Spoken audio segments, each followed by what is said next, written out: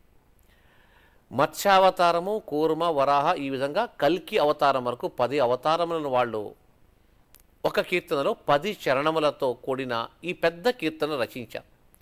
ప్రస్తుతం మనం ఇప్పుడు ఆ 10 అవతారముల్లో 10 చరణముల్లో రచించిన నారాయణ నారాయణ నారాయణ న్యారెందు పేళే సఖి అని ఇద్దరు స్నేహితులు ఒకరికొకరు మాట్లాడుకుంటూ నారాయణుడు అంటే ఎవరు నీకు తెలుసా అంటే, ఓ తెలుసు, నారాయణుడు ఎవరో కాదు, మత్స్యావతారం, కూర్మావతారం, వరాహావతారం, నరసింహావతారం ఇలాగ చేసినటువంటి వ్యక్తి అని చెప్తూ సంభాషణాత్మకంగా ఉండే ఒక సంకీర్తన. ఇందులో ఇప్పుడు ప్రస్తుతం ఈ కీర్తనలో మనం మత్స్యావతారం గురించి, నరసింహావతారము, రామావతారము, కృష్ణావతారము, కల్కి ఈ 5 అవతారముల యొక్క భాగాన్ని ఇప్పుడు మనం వింటాము. నారాయణ నారాయణ నారాయణ నారాయణ నారాయణ న్యారే పేళే సఖీ నారాయణ న్యారే పేళే సఖీ నారాయణ నారాయణ నారాయణ నారాయణ నారాయణ న్యారే పేళే సఖీ నారాయణ న్యారే పేళే సఖీ ಕ್ಷೀರಗವ ಮಾಡಿದ ಆದಿ ನಾರಾಯಣನ ನೋಡೆ ಸಖಿ ನಾರಾಯಣ ನಾರಾಯಣ ನಾರಾಯಣ ನಾರಾಯಣ ನಾರಾಯಣ ನ್ಯಾರೆ ಬೇಳೆ ಸಖಿ ನಾರಾಯಣ ನ್ಯಾರೆ ಬೇಳೆ ಸಖಿ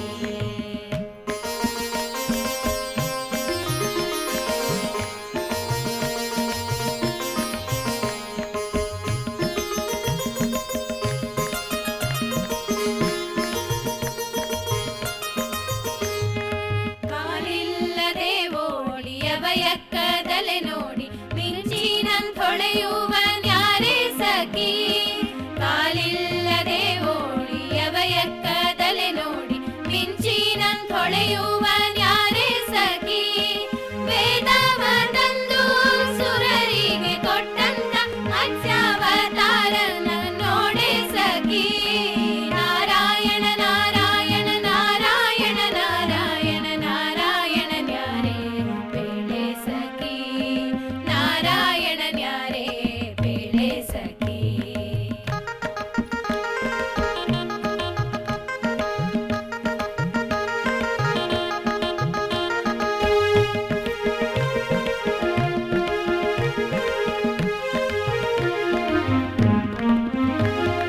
ಕಂಬದಿಂದಲಿ ಬಂದು ಕರುಳನ್ನ ಬಗೆದ ಕೊರಳೋಳು ಹಾಕಿದ ನ್ಯಾರೆ ಸಖಿ ಕಂಬದಿಂದಲಿ ಬಂದು ಕರುಳನ್ನ ಬಗೆದ ಕೊರಳೋಳು ಹಾಕಿದ ನ್ಯಾರೆ ಸಖಿ ನರಮೃಗ ರೂಪದಿ ಉದರವ ಸೀಳಿದ ನರಸಿಂಹನ ರೂಪ ನೋಡೆ ಸಖಿ ನಾರಾಯಣ ನಾರಾಯಣ ನಾರಾಯಣ ನಾರಾಯಣ ನಾರಾಯಣ ನ್ಯಾರೆ ಬೇಳೆ ಸಖಿ ನಾರಾಯಣ ನ್ಯಾರೆ ಬೇಳೆ ಸಖಿ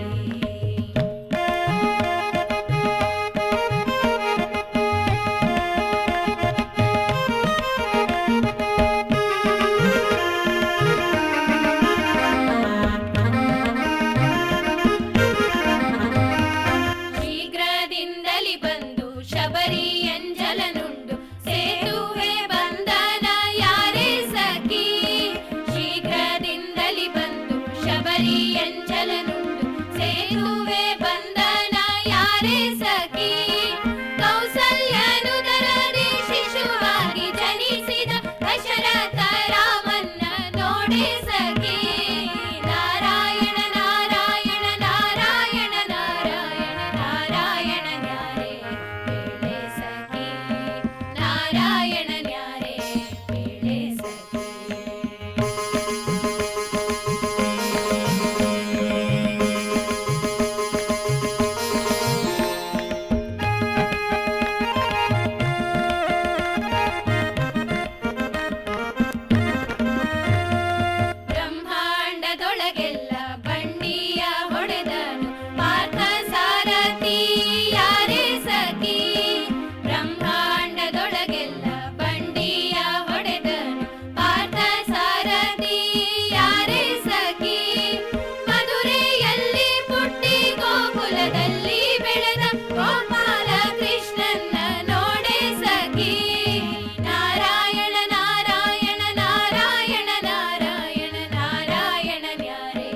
నామ సంకీర్తనం విష్ణోహో సర్వ పాప ప్రణాశనం. వ్యాస భగవానులు శ్రీమద్ భాగవతం యొక్క చివరి ఘట్టములో మానవులకందరికీ ఇచ్చే ఒక గిఫ్ట్ కాంప్లిమెంట్ ఏమంటే, అయ్యా మనుషులారా, మీరు ఎన్ని పాపాలు చేస్తారో ఎవరికి తెలియదు, అయితే మీరు చేసిన పాపములంతా పరిహారం కావాలన్నట్టయితే భగవన్నామ సంకీర్తనం చేయండి అంట. అలాంటి సంకీర్తనను మనకు సంకీర్తనాచార్యులైన పురంధరదాసులు వంటి మహనీయులు మాకు నేర్పించారు. ఇంతవరకు ఆ భగవన్నామ సంకీర్తనం మనం విన్నాం కదా, దీనివల్ల సకల పాపములు ప్రక్షాళనమవుతుంది. ఇంకా చాలా ఉన్నది. ఇలాంటి నామ సంకీర్తనాన్ని తర్వాయి భాగంలో మనం ఇంకా వింటాం. ఓం నమో వెంకటేశాయ. హరే శ్రీనివాస.